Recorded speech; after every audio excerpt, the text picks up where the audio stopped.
بسم اللہ الرحمن الرحیم نحمدہ ونصلی ونسلم علی رسولہ الکریم۔ میرے محترم بھائی بزرگوں دوستو، اللہ رب العزت کا کرم اور احسان ہے کہ اللہ پاک نے ہمیں اس مبارک شب جمعہ میں ایک دین کی فکر کے لیے، حضور پاک صلی اللہ علیہ وسلم والے کام اور محنت کے لیے، حضور پاک صلی اللہ علیہ وسلم والی فکر کے لیے جمع ہونے کی توفیق عطا فرمائے۔ ہمارا آپ کا یہاں پر جمع ہونا اس لیے ہے کہ ہم سب پورے دین پر چلنے والے بن جائیں اور ساری امت مسلمہ پورے دین پر چلنے والی بن جائیں۔ کہ اللہ پاک کرے کہ سارا کا سارا دین ساری دنیا میں زندہ ہو جائے۔ فرمایا کہ جب یہ کام ایک محنت ہے، ایک کام ہے، ایک فکر ہے، ایک غم ہے اور ایک جد و جہد ہے کہ بھئی کس طریقے سے ہم ایسی محنت کریں، ایسی فکر کریں کہ اللہ پاک کو ہماری محنت، ہماری قربانی، ہماری فکر پسند آ جائے، اللہ پاک خوش ہو جائیں اور راضی ہو کر اللہ پاک ہمارے لیے بھی دین پر چلنا آسان فرماویں اور ہر مسلمان پورے کے پورے دین میں داخل ہو جائے۔ فرمایا کہ جو ہے ایمان والو تم پورے دین میں داخل ہو جاؤ۔ اللہ پاک نے ہماری آپ کی دونوں جہانوں کی کامیابی اپنے پورے دین میں رکھی ہے۔ اگر ہم پورے دین پر چلیں گے اور اللہ پاک جو ہے یہ اللہ پاک کی توفیق سے ہوگا، ہمارے ہاتھ میں کچھ بھی نہیں ہے۔ ہم محنت کریں، قربانی کریں، پھر اللہ پاک ہمارے لیے دین پر چلنا آسان فرمائیں گے اور اللہ پاک ہی ہمیں توفیق عطا فرمائیں گے۔ ہمارے ایمان کو اللہ پاک ہی بنائیں گے، ہماری یقینوں کو اللہ پاک ہی صحیح فرمائیں گے اور ہماری نمازوں میں اللہ پاک ہی جان ڈالیں گے اور پورے دین پر چلنا اللہ پاک ہی ہمارے لیے آسان فرمائیں گے، بشرطے کہ ہم دین کے لیے فکر مند ہو جائیں اور اس کے لیے خوب محنت کریں، خوب دعوت دیں اور خوب دعائیں مانگیں، خوب روئیں دھوئیں اور ہم پر یہ فکر غالب آ جائے۔ فرمایا ابھی تک ہم نے سارے عالم کے انسانوں کی ہدایت کی نیت نہیں کی۔ ہم نیت کریں تو اس وقت تک ہم چین سے نہیں بیٹھیں گے جب تک اللہ کا دین، اللہ کا مبارک دین ساری دنیا میں زندہ نہ ہو جائے، ساری دنیا میں زندہ نہ ہو جائے اور ایک ایک انسان جہنم سے بچ کے جنت میں جانے والا نہ بن جائے۔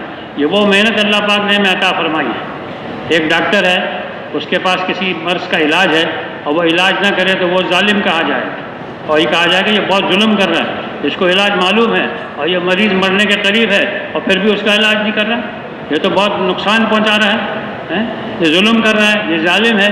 اسی طرح میرے محترم بھائی دوستو، اللہ پاک نے ہمیں وہ محنت عطا فرمائی ہے۔ ہمیں معلوم ہے، ہمارا دل اس بات کو تسلیم کرتا ہے کہ واقعی میں محنت یہی ہے کہ حضور پاک صلی اللہ علیہ وسلم والی محنت ہے اور صحابہ رضوان اللہ علیہم اجمعین والی محنت ہے اور یہ دین کی مبارک محنت ہے، ختم نبوت کے صدقے میں اللہ پاک نے ہمیں عطا فرمائی ہے۔ اگر ہم یہ حضور پاک صلی اللہ علیہ وسلم اور صحابہ رضوان اللہ علیہم اجمعین والی قربانیوں کے ساتھ اور مجاہدوں کے ساتھ اور فکر و غم کے ساتھ اور درد کے ساتھ ہم اس کو کریں گے اور قربانی کے ساتھ کریں گے اور مجاہدوں کے ساتھ کریں گے اور اس کو صحیح ترتیب کے ساتھ کریں گے اور اصولوں کے ساتھ کریں گے تو اللہ پاک اس پر رکھ کر ہمارے لیے بھی پورے دین پر چلنا آسان فرمائیں گے۔ اور یعنی یہ نسخہ ہمارے پاس موجود ہے، ہم یہ کر لیں تو سارے انسانوں کو ہدایت مل سکتی ہے، ہم اس کا یقین رکھیں۔ اگر ہم نے اس محنت کو قربانی کے ساتھ، اصولوں کے ساتھ، فکر کے ساتھ، رو رو کے مانگتے ہوئے، دن میں دعوت، رات میں دعائیں اور خوب اللہ پاک کی طرف متوجہ ہو کے اور اللہ سے ہی مانگیں گے ہم اور اللہ سے ہی توفیق مانگیں گے۔ اگر ہم نے اس کو صحیح ترتیب پر اس کام کو کر لیا اور اصولوں کے ساتھ کر لیا اور فکر و غم کے ساتھ کیا اور مجاہدے کے ساتھ کیا اور قربانی کے ساتھ کیا تو ایسا ہو نہیں سکتا جیسے آپ چینی سے مٹھاس کو نکال نہیں سکتے اور دودھ سے سفیدی کو نکال نہیں سکتے اور پانی میں پیاس بجھانے کی صفت کو نکال نہیں سکتے، اسی طرح آپ اس محنت سے ہدایت پھیل جائے، اس بات کو آپ نکال نہیں سکتے۔ یہ پکی ٹھکی بات ہے، ہم اس بات کا یقین رکھیں۔ ہمارے اپنے محنت کرنے میں کمزوری ہے، ہمارے یقین کا بگاڑ ہے، ہماری قربانیوں میں کمی ہے، ہماری فکروں میں کمی ہے، جس کی وجہ سے ہدایت میں دیر ہو رہی ہے، تاخیر ہو رہی ہے اور یہاں تک ہو رہا ہے کہ روزانہ لاکھوں انسان جہنم میں جا رہے ہیں۔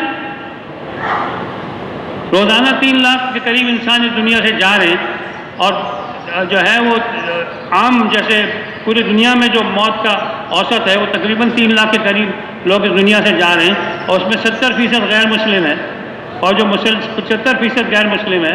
تو غیر مسلم کہاں جا رہے ہیں؟ کس کی وجہ سے جا رہے ہیں؟ ہمارے ہوتے ہوئے جا رہے ہیں، ہمارے دیکھتے ہوئے جا رہے ہیں اور ہمیں معلوم ہے ہمارے سامنے جا رہے ہیں، ہم ان کو جہنم سے بچانے کی کیا محنت کر رہے ہیں۔ ہمیں رونا آتا ہے کہ نہیں آتا؟ ہمیں اس کا فکر لگا ہوا ہے کہ نہیں لگا ہوا؟ ہمیں اس کا غم لگا ہوا ہے کہ نہیں لگا ہوا؟ حضور پاک صلی اللہ علیہ وسلم نے ایک ایک امتی کی آپ نے فکر فرمائی ہے، اور ایک ایک کے بارے میں آپ غمزدہ رہے اور فکر مند رہے کہ ساری کی ساری انسانیت جہنم سے بچ کے جنت میں جانے والی کیسے بن جائے۔ اس کے لیے جماعتوں کو بھیجا، اس کے لیے نقل و حرکت ہوئی، اس کے لیے جانوں کی قربانی دی گئی، اور اس کے لیے دور سے دور کے جو ہے سفروں کو اختیار کیا گیا، تاکہ انسانیت کو اللہ کی طرف بلا کے اور ان کو دعوت دے کے ایک ہی بات کا غم ہے، ایک ہی بات کی فکر ہے کہ ساری انسانیت کیسے اسلام میں داخل ہو جائے، کیسے ایمان والے بن جائیں۔ میرے محترم بھائی دوستو، جو ہے ہمیں یعنی کہ نقصان کا اندازہ نہیں ہے۔ آدمی اپنے کاروبار کے نقصان کے بارے میں تو پریشان ہو جاتا ہے، اور اپنے گھر میں کوئی نقصان ہو جائے تو پریشان ہو جاتا ہے، فکر مند ہو جاتا ہے، لیکن ساری انسانیت زبردست نقصان و خسارے میں جا رہی ہے، اس کا ہمیں فکر و غم نہیں لگا ہوا، جس کو ہم بچا سکتے ہیں۔ یعنی کمال کی بات یہ کہ ہمارے پاس علاج موجود ہے، ہمارے پاس یہ مبارک کام موجود ہے، ہمیں وہ اسباب اللہ پاک نے دیے ہوئے ہیں، وہ اسباب دیے ہوئے ہیں کہ اگر ہم نے ان اسباب کو اختیار کیا تو اللہ پاک سارے عالم کے انسانوں کے لیے ہدایت کا فیصلہ فرما دیں گے۔ ہم ان اسباب کو اختیار نہیں کر رہے تو ظالم ہم ہیں یا وہ لوگ ہیں؟ ظلم کون کر رہا ہے؟ ظلم مسلمان کر رہا ہے، ظالم ہم بنے ہوئے ہیں۔ جیسے اس کام کو، جیسے اس محنت کو کرنا چاہیے، ہم نے مجاہدے میں کمی کی، ہم نے قربانیوں میں کمی کی، ہم نے اصولوں پر چلنے میں کمی کی، جس کی وجہ سے نتیجہ ظاہر نہیں ہو رہا۔ تو ہم اس بات کو جو ہے ہمارے دل میں اس کا یقین پیدا ہو، ہم اس بات پر یقین کریں، اس بات پر ہم پورا یقین کریں کہ اگر ہم نے صحیح طریقے سے محنت کی، اللہ پاک انشاءاللہ اللہ پاک سارے انسانوں کو ہدایت نصیب فرمائیں گے۔ دیکھو میرے محترم بھائی دوستو، سارے کے سارے انسان جو ہے اللہ کے بندے ہیں کہ نہیں ہیں؟ اور سب سے اللہ پاک محبت کرتے ہیں، اپنے بندوں سے اللہ پاک بہت پیار فرماتے ہیں، اور اپنے بندوں پر اللہ پاک بڑے مہربان ہیں، بڑے رحیم ہیں، بڑے کریم ہیں۔ اللہ کے فضل سے ہم جہنم سے بچ کے جنت میں جانے والے بن سکتے ہیں، اور اللہ پاک اس بات کو پسند نہیں فرماتے، اس بات کو پسند نہیں فرماتے کہ اللہ کا کوئی بندہ جہنم میں جاوے۔ جیسے ایک ماں یہ بات کو پسند نہیں کرتی کہ اس کا بیٹا آگ میں جلے، ماں چاہتی ہے اس کا بیٹا آگ میں جلے، باپ چاہتا ہے کہ اس کا بیٹا آگ میں جلے یا اس کو کوئی نقصان ہو۔ اسی طرح اللہ پاک بھی نہیں چاہتے کہ اللہ پاک کا کوئی بندہ جہنم کی آگ میں جلے، لیکن ایک پیاری اللہ پاک کی عادت و سنت یہ ہے کہ اللہ پاک بے طلبوں کو ہدایت نہیں دیتے اور طلب والوں کو محروم نہیں کرتے۔ جب تک کسی کے اندر طلب پیدا نہیں ہوگی اس کو ہدایت نہیں ملے گی۔ اللہ چاہتے ہیں اس کو ہدایت دینا۔ فرعون کے پاس حضرت موسیٰ علیہ السلام کو بھیجا، حضرت ہارون علیہ السلام کو بھیجا۔ فرعون کے بارے میں بھی اللہ پاک نے یہ چاہا کہ وہ مسلمان ہو جائے اور ایمان والا بن جائے۔ نمرود کے پاس حضرت ابراہیم علیہ السلام کو بھیجا۔ مختلف قوموں کے پاس اللہ پاک نے انبیاء علیہ السلام کا پہلے دن سے سلسلہ جاری رکھا، آخر تک جاری رکھا۔ حضور پاک صلی اللہ علیہ وسلم تک، زمانے تک نبی کے بعد نبی آتے چلے گئے لوگوں کو سمجھانے کے لیے کہ لوگوں تمہاری کامیابی جو ہے اللہ پاک نے اپنے دین میں رکھی، کلمہ پڑھ لو، اسلام میں داخل ہو جاؤ، ایمان لے آؤ، ایمان والے بن جاؤ، دنیا میں بھی تم کامیاب ہوگے، آخرت میں بھی کامیاب ہو۔ اب میرے محترم بھائی دوستو، اللہ پاک بے طلبوں کو ہدایت دی ہے۔ اب لوگوں کے اندر طلب کیسے پیدا ہو، اس کے لیے اللہ پاک نے ہمیں یہ کام دیا ہے۔ فرمایا جب تم بے غرض ہو کے لوگوں کو اللہ کی طرف بلاؤ گے اور بے طلبوں کے اندر دین کی طلب کو پیدا کرنے کی محنت اور کوشش کرو گے، تو اللہ پاک ہماری محنت و قربانیوں کی وجہ سے، ہمارے فکر و غم کی وجہ سے اور ہمارے اس جذبے کی وجہ سے اللہ پاک لوگوں کے دلوں میں دین کی طلب کو پیدا فرمائیں گے۔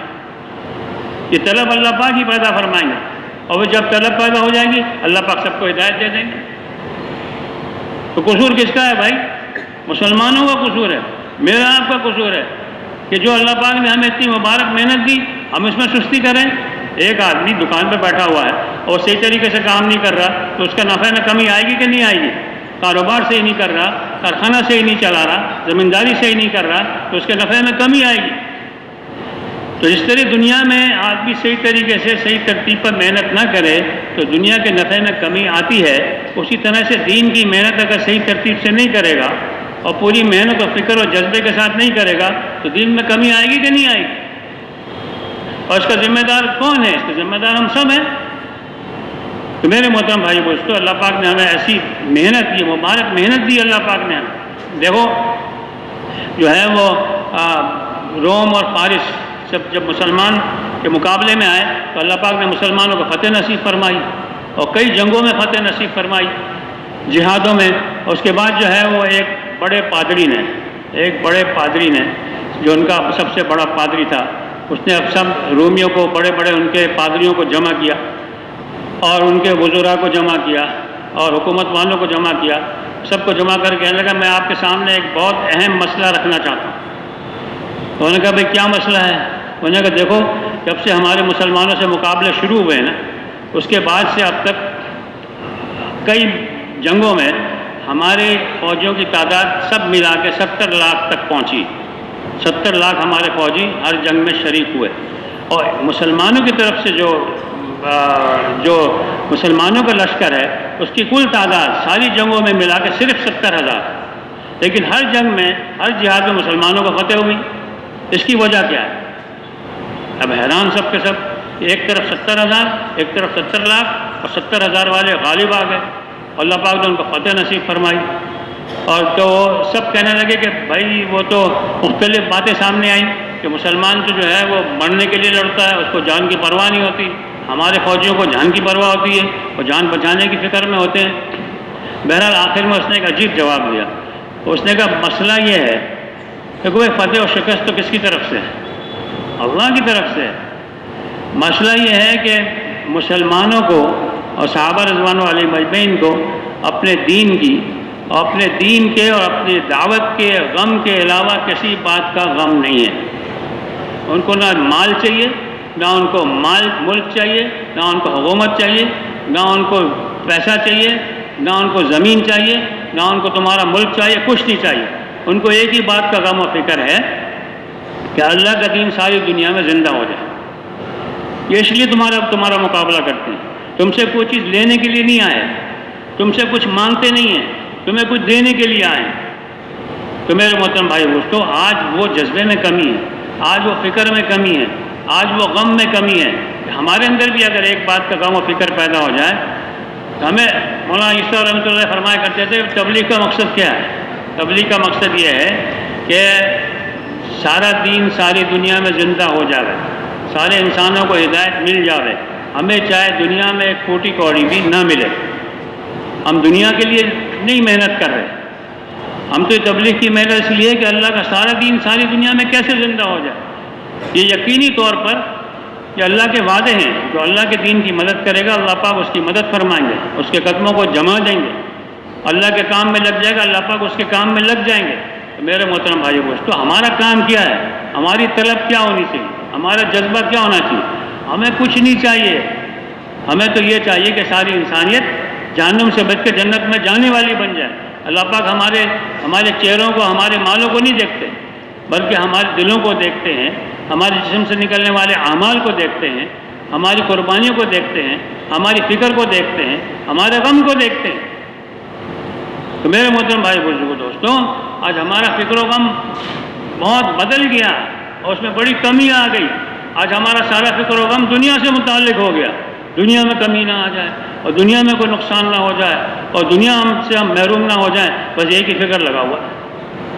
اور صحابہ رضوان علیہم اجمعین کو، یعنی حضور پاک صلی اللہ علیہ وسلم کے گھر میں 2 مہینہ گزر گیا، چولہا نہیں جلا کسی گھر میں، کسی گھر میں چولہا نہیں جلا، اور اس لیے کہ جو ہے وہ کھانے کے لیے جو ہے کوئی چیز ہی نہیں تھی، اور گزارا کس سے ہوا؟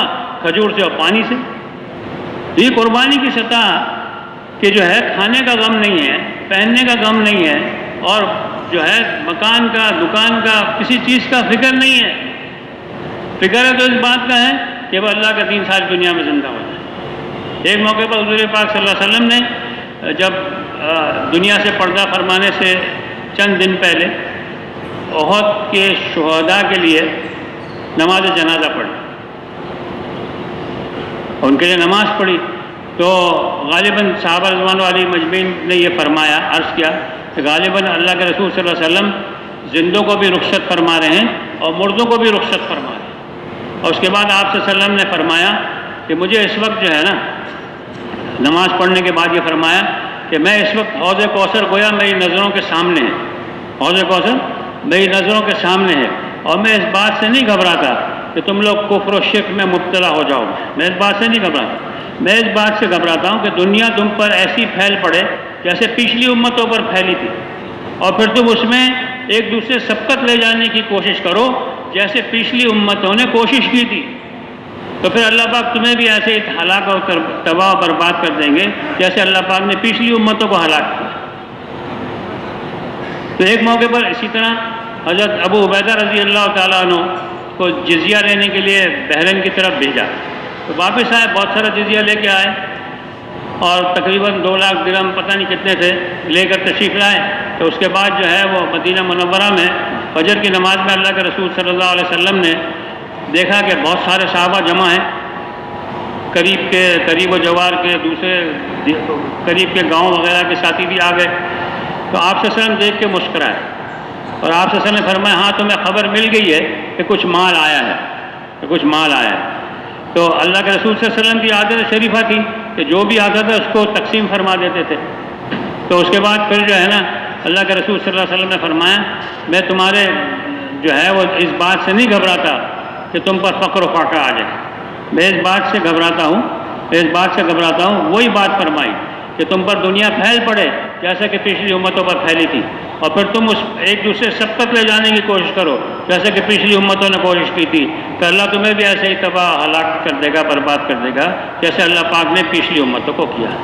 تو میرے محترم بھائی دوستوں، آج ہماری ساری دوڑ اور ساری فکر اور ساری کوشش جو ہے وہ دنیا کی طرف ہے، دنیا کے مال و ملک کے پیچھے، دنیا کے مال و ملک کے پیچھے ہم سب بھاگ رہے ہیں، اور دنیا کے زیب و زینت کے پیچھے ہم بھاگ رہے ہیں، اور دنیا کے عہدوں اور ڈگریوں کے پیچھے ہم بھاگ رہے ہیں، اور دنیا کی سائنس اور ٹیکنالوجی کے پیچھے ہم بھاگ رہے ہیں، اور دنیا کی چمک دمک اور دنیا کے ریل پیل کے پیچھے ہم سب بھاگ رہے ہیں، اور دنیا کے عیش و عشرت کے پیچھے ہم بھاگ رہے ہیں، دنیا کی لذتوں کے پیچھے ہم بھاگ رہے ہیں، گویا کہ نفس و شیطان کے پیچھے ہم سب بھاگ رہے ہیں، جس کا انجام بہت برا ہو سکتا ہے۔ تو ہمیں کہاں دوڑنا چاہیے، ہمیں کہاں بھاگنا چاہیے، ہمارا رخ کدھر ہونا چاہیے؟ فرمایا کہ تم دوڑو اپنے رب کی مغفرت کی طرف، دوڑو اپنے رب کی مغفرت کی طرف، کہ اللہ پاک ہمیں جو اس مغفرت کی طرف ہمیں دوڑنے کے لیے کہا گیا ہے کہ اللہ پاک ہماری مغفرت فرما دے، ساری امت مسلمہ کی مغفرت فرما دے، ساری دنیا کے مسلمانوں کی اللہ پاک مغفرت فرما دے۔ حضور پاک صلی اللہ علیہ وسلم جو ہے وہ حجۃ الوداع کے موقع پر عرفات کے میدان میں یوم عرفہ میں جو ہے اللہ کے رسول صلی اللہ علیہ وسلم نے 5-6 گھنٹے دعا مانگی، 5-6 گھنٹے، اور اس میں جو ہے اکثر سب سے زیادہ یہی دعا مانگی اللہم اغفر لامتی، اے اللہ میری امت کی مغفرت فرما، مغفرت کی دعا مانگی، اتنا روئے اللہ کے رسول صلی اللہ علیہ وسلم، اتنا روئے، اتنا فکر مند اور اتنی شفقت امت پر۔ تو اس کے بعد حضرت جبرائیل علیہ السلام تشریف لائے، اللہ کی رحمت جوش میں آئی، اللہ پاک نے جبرائیل علیہ السلام کو بھیجا اور یہ خوشخبری دے کے بھیجا کہ اللہ پاک نے آپ کی امت کے ظالموں کے علاوہ باقی سب کی مغفرت فرما دی۔ اتنا روئے اللہ پاک سے، اتنا مانگ۔ ابھی بھی حج کا موقع ہے، حج قریب ہے، 15 دن بعد جو ہے وہ تقریباً حج ہو جائے گا، 15-16 دن بعد۔ تو یہ بھی ایک موقع ہے، ہمارا حج کوئی معمولی چیز نہیں ہے، ہم سب اس کے لیے فکر مند ہو جائیں، ہم سب اس کے لیے دعا گو ہوں، ہم سب اللہ پاک سے مانگیں یا اللہ پاک اس حج کو جیسے حضور پاک صلی اللہ علیہ وسلم کے زمانے میں حضور پاک صلی اللہ علیہ وسلم والے حج کو اللہ پاک نے سارے مسلمانوں کی مغفرت کا ذریعہ بنایا کہ نہیں بنایا؟ مزدلفہ میں جا کے اللہ کے رسول صلی اللہ علیہ وسلم پھر روئے اور پھر مانگا کہ اللہ پاک مظلوموں کو اپنی طرف سے بدلہ دے کر میری امت کے ظالموں کو بھی معاف فرما دے۔ تو اللہ پاک نے یہ دعا بھی قبول فرما دی۔ جبرائیل علیہ السلام تشریف لائے اور یہ خوشخبری سنائی کہ اللہ پاک نے آپ کی امت کے ظالموں کو بھی معاف فرما دیا۔ اور شیطان اس دن اتنا رسوا ہوا، اتنا ذلیل ہوا اور اتنا راندہ درگار ہوا اور اتنا اپنے سر پر مٹی ڈالتا ہوا، خاک ڈالتا ہوا اپنے سر پر اور پریشان ہو رہا تھا۔ تو میرے محترم بھائی دوستو، جیسے کہ اللہ پاک نے حضور پاک صلی اللہ علیہ وسلم والے حج کو سارے مسلمانوں کی مغفرت کا ذریعہ بنایا، ایسے ہی ہم دعا کریں، اللہ سے مانگیں۔ صرف حاجی لوگ دعا کریں یہ نہیں کافی ہے، یہاں پر جتنے بھی مسلمان ساری دنیا میں ہیں وہ سب اس کے لیے دعا کو ہو جائیں کہ اللہ پاک کرے یہ جو حج ہمارا آنے والا ہے اس کو سارے عالم کے انسانوں کی ہدایت کا اللہ پاک ذریعہ بنا لے، اور ساری دنیا کے مسلمانوں کی مغفرت کا اس کو اللہ پاک ذریعہ بنا لے، اور سارے دنیا کے مسلمانوں کو پورے دین پر چلنے والا بنا لے، اور ہمارا ہر حاجی جو ہے وہ داعی بن کے آوے، حضور پاک صلی اللہ علیہ وسلم کے کام والا، فکر والا، غم والا، درد والا بن کے آوے، بالکل حاجیوں کے ذریعے سے ساری دنیا میں دین زندہ ہو جائے۔ تو اس لیے میرے محترم بھائی دوستو، جو لوگ حج پہ جانے وہ وہاں جا کے خوب محنت کریں، وہاں جا کے خوب دعوت دیں، تعلیم، ذکر و عبادت، خدمت، یہ 4 اعمال کا خوب اہتمام کریں، اور یہاں پر بھی ہم بھی اپنے حاجی، اپنے عازمین حج کے لیے، اور جو عمرہ کرنے کے لیے جائیں گے عمرہ بھی کریں گے، حج بھی کریں گے۔ میرے محترم بھائی دوستو، اگر یہ عمرہ اور یہ ہمارا حج کہ صحیح ترتیب پر ہو جاوے، کہ ایسا ہو جائے جیسے اللہ پاک چاہتے ہیں، اور ایسا جو ہے سارے ارکان، سارے ہمارے عازمین حج اچھی طرح ادا کرے، اللہ کو پسند آ جائیں، تو پھر اللہ پاک جو ہے حج اس کو اللہ پاک اس کو حج کو مقبول فرما دیں گے اور مبرور فرما دیں گے، اور اس حج پر اللہ پاک کی طرف سے فیصلے ہوں گے، مغفرت کے فیصلے ہوں گے، ہدایت کے فیصلے ہوں گے، اور ان کی زندگیاں بدلیں گی، حاجی کی زندگیاں بدلیں گی، عمرہ کرنے والوں کی زندگیاں بدلیں گی، اور پھر یہ آ کے دنیا میں واپس آ کر جو ہے وہ خوب دین کا کام کریں گے۔ اس لیے میرے محترم بھائی دوستو، ہر عمل ہمارا بہت قیمتی ہے۔ تو میں عرض کر رہا تھا، حضور پاک صلی اللہ علیہ وسلم نے رو کے اللہ پاک سے مانگا، تو مغفرت کی طرف ہم سب دوڑیں، ہم سب مغفرت کی طرف دوڑیں، اللہ سے فیصلہ کرائیں، اللہ پاک تمہاری مغفرت فرما دے۔ اگر مغفرت نہیں ہوئی تو ہمارا کیا بنے گا؟ اللہ پاک نے ہمارے گناہ نہیں معاف کیے تو میرے محترم بھائی دوستو، گناہوں کی سزا ملے گی، اور وہ سزا کوئی معمولی بات نہیں ہے۔ اگر ایک آدمی کی ایک نماز چھوٹ جائے اور میں 2,88,00,000 سال تک جہنم میں اس کو جلنا پڑے گا، تو بہت بڑی بڑی سزائیں ہیں اللہ کی نافرمانی پر، اللہ کے حکموں کو توڑنے پر۔ تو اس لیے مغفرت کے پیچھے دوڑو، کہ ہمارے مرنے سے پہلے ہم توبہ کر لیں، اللہ سے معافی مانگ لیں، اللہ پاک ہمارے سارے قصوروں کو، سارے گناہوں کو، ساری نافرمانیوں کو اپنے فضل سے، اپنے کرم سے معاف فرما دے۔ تو ایک تو یہ بات ہے کہ ہم اپنے رب کی مغفرت کی طرف دوڑیں۔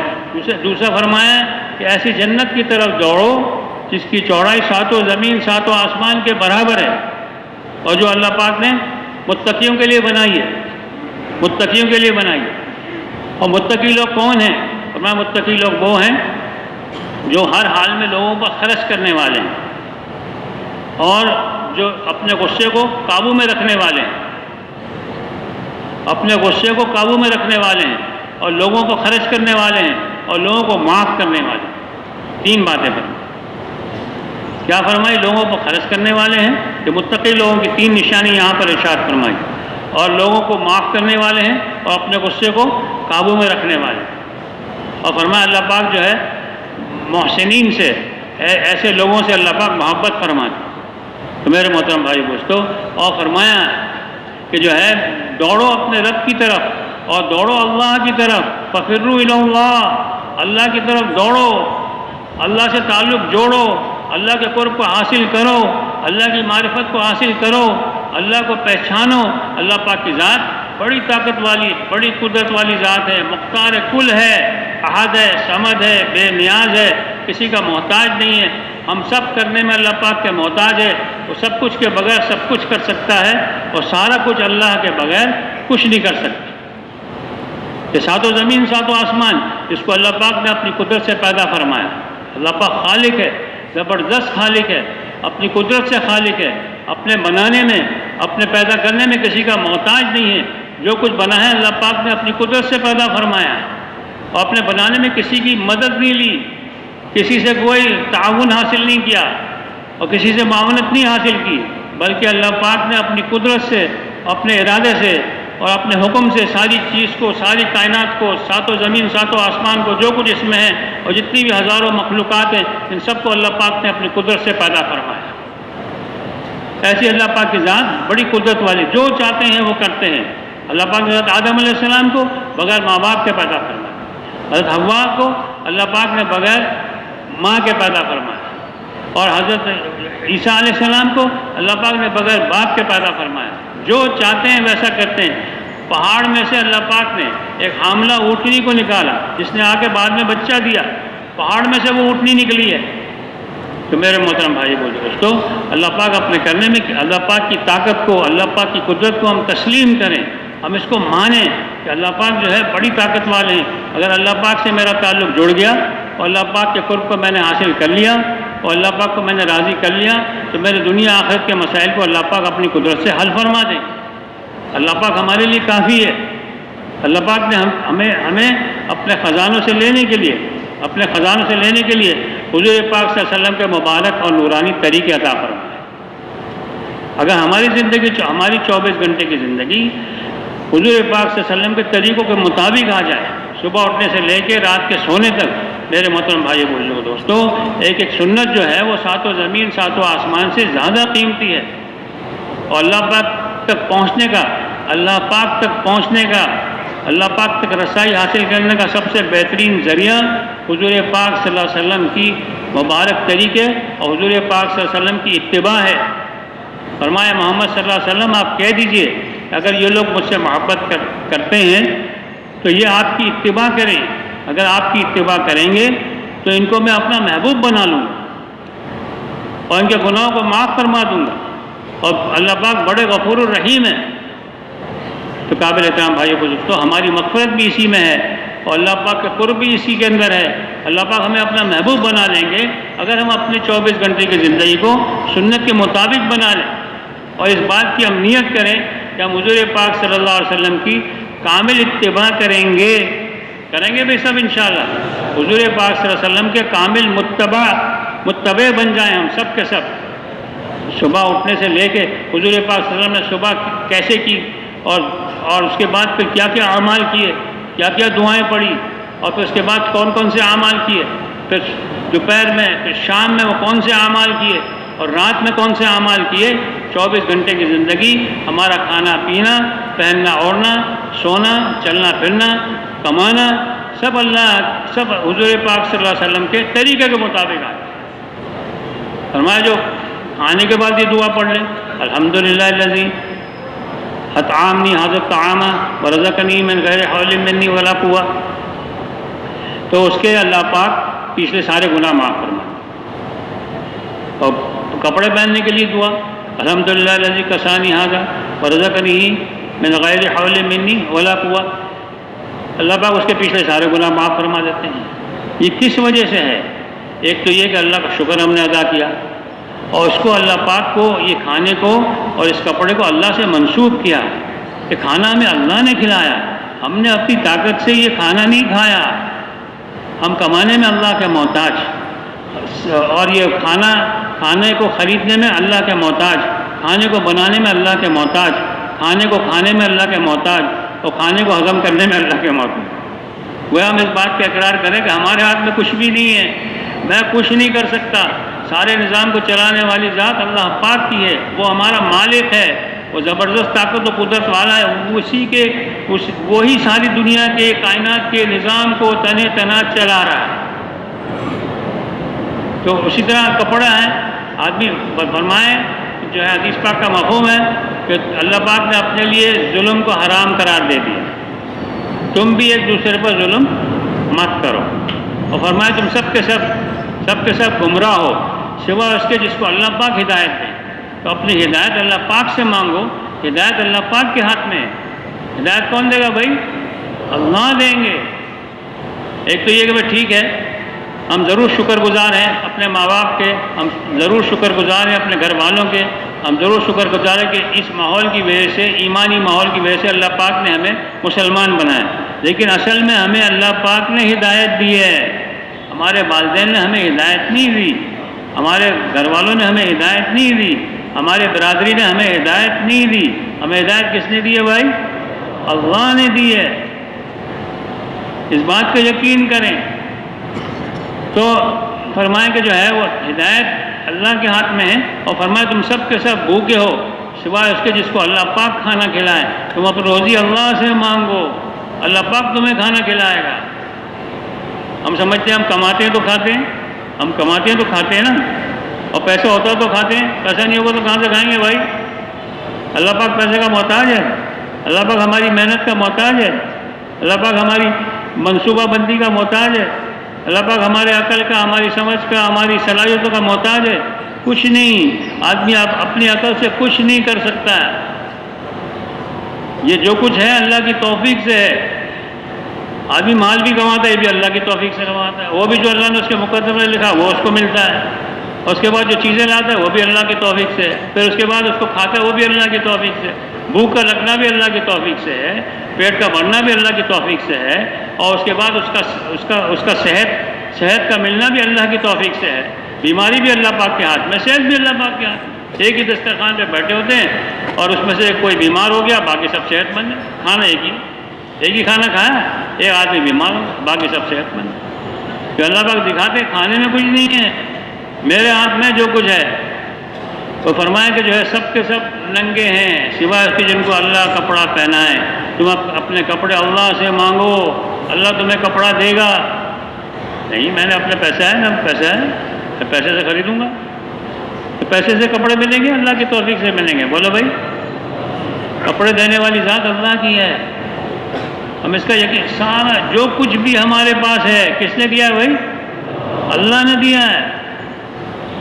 ہم مکان میں رہتے ہیں، دیکھو یار میں نے مکان خریدا، وہ دکھاتا ہے، اپنے رشتہ داروں کو بلاتا ہے، دعوت کرتا ہے، میں نے یہ مکان خریدا ہے، ہاں کیسا ہے، میں نے اس میں فرنیچر بھی لگایا اور اس کو سجایا بھی، دیکھو تم لوگ کیسا لگ رہا ہے، ہاں بھائی بہت مبارک ہو، بہت مبارک ہو، بہت خوش ہوتے سارے رشتہ دار، دعوت بھی کر رہا ہے۔ ارے بھائی یہ کہو کہ مجھے اللہ نے دیا ہے، جب اللہ نے دیا ہے، مکان اللہ نے دیا ہے، تو اس کو میں ایسا استعمال کروں جیسے اللہ پاک چاہتے ہیں۔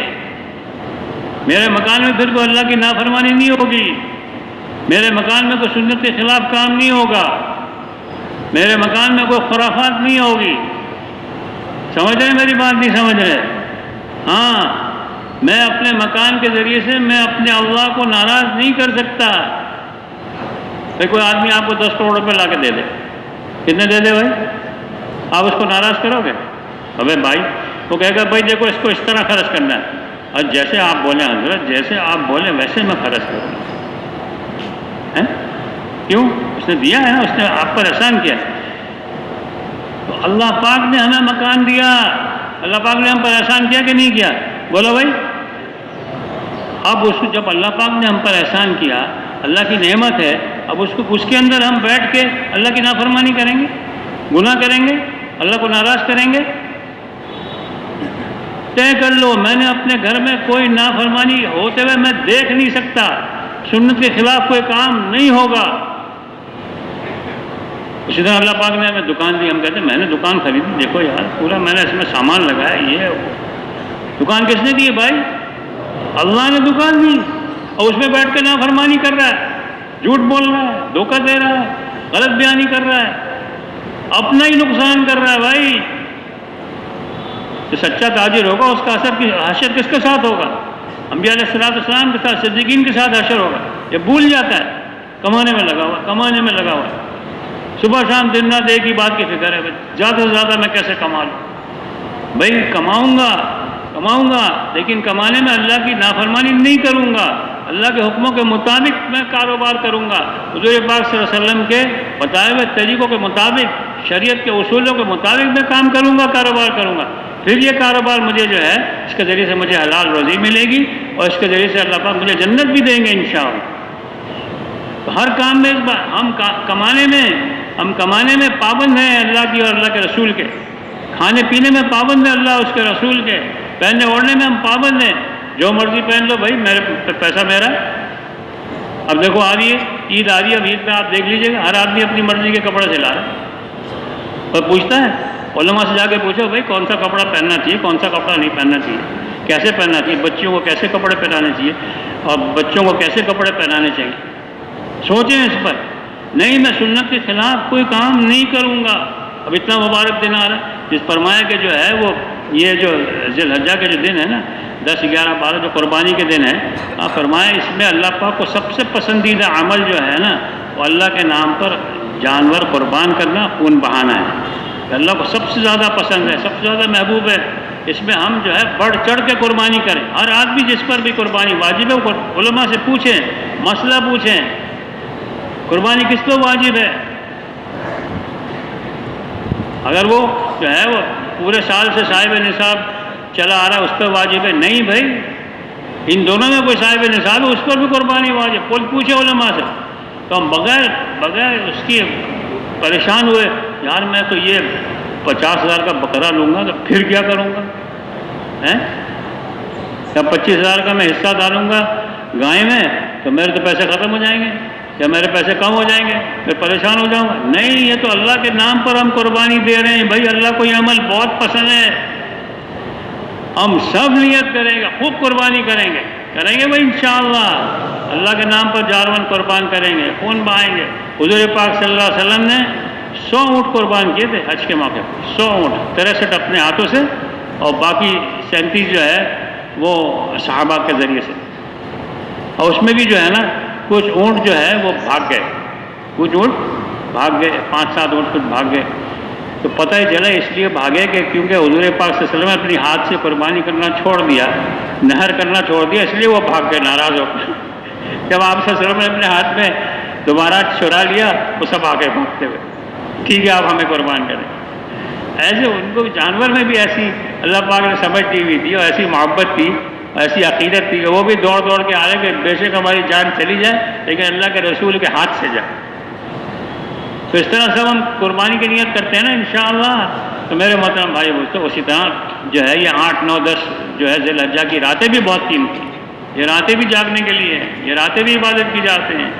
تو ان راتوں میں ہم جاگنے کا بھی اہتمام کریں. خوب عبادت کے دن ہیں, خوب جو ہے وہ تکبیر تشریق جو ہے اس کو بھی خوب پڑھیں گے ہم انشاءاللہ, اور جو ہے عبادت بھی خوب کریں گے اور قربانی بھی خوب کریں گے. جتنے گھر میں افراد بالغ ہیں وہ سب قربانی کی نیت کریں انشاءاللہ. بھائی گھر میں رہتے ہیں 5 آدمی اور قربانی سب پہ واجب ہے, بھائی چلو ایک قربانی کرنے کافی ہے. یہ کافی ہو جائے گا بھائی, اگر سب پہ واجب ہے سب کو کرنی چاہیے چاہے کتنے بھی گھر کے افراد ہوں. اس لیے میرے محترم بھائی دوستو, اللہ پاک نے ہمیں اللہ کے خزانوں سے لینے کا یہ موقع ہے, یہ ذریعہ ہے. اور پھر آگے فرمایا کہ تم سب کے سب جو ہے وہ گنہگار ہو سوائے اس کے جس کی اللہ پاک مغفرت فرمائیں. اپنی مغفرت اللہ سے مانگو, اللہ تمہاری مغفرت کرے گا. اللہ کے علاوہ کوئی تمہیں معاف کرنے والا نہیں ہے. اللہ سے معافی مانگ لو, اپنا حساب کتاب صاف کر لو, مرنے سے پہلے اپنا حساب صاف کر لو. کسی کا کوئی لینا دینا ہے, کسی کا کوئی ظلم کیا ہوا اس سے معافی مانگ لو, اس کا حق ادا کرو. میرے محترم بھائی بولو تو یہ بڑا مسئلہ ہے. ہاں یہ بڑا مسئلہ ہے. کسی کے حقوق ہم پر رہ گئے, فرمایا کہ میری امت کا مفلس کون ہے, پوچھا تو فرمایا کہ امت کا مفلس وہ ہوگا جو قیامت والے دن ڈھیر سارے اعمال لے کے آیا ہوگا, اچھے اعمال لے کے آیا ہوگا, لیکن اس نے کسی پر ظلم کیا ہوگا, کسی پر زیادتی کی ہوگی, کسی کو گالی دی ہوگی, کسی کو مارا ہوگا, کسی کا مال دبایا ہوگا, کسی کی زمین دبائی ہوگی, کوئی وراثت کی تقسیم صحیح نہیں کی ہوگی, اپنے بہنوں کو ورثہ نہیں دیا ہوگا, اپنی بیٹیوں کو معلوم کیا ہوگا, اور جو کچھ اس نے کیا ہے, جو بھی شریعت کے خلاف کام کیے وہ سب آ جائیں گے اپنا حق مانگنے کے لیے. اور اس کے پاس تو حق دینے کے لیے کچھ ہوگا نہیں, اس کی نیکیاں ہوں گی, وہ ساری نیکیاں اس کی تقسیم ہو جائیں گی, وہ بالکل خالی ہاتھ رہ جائے گا. اس کے بعد پھر اور بھی لوگ آئیں گے اپنا حق لینے کے لیے, پھر ان کے گناہ اس پر لاد دیے جائیں گے اور یہ اوندے منہ جہنم میں داخل کر دیا جائے. یہ ہے امت کا مفلس.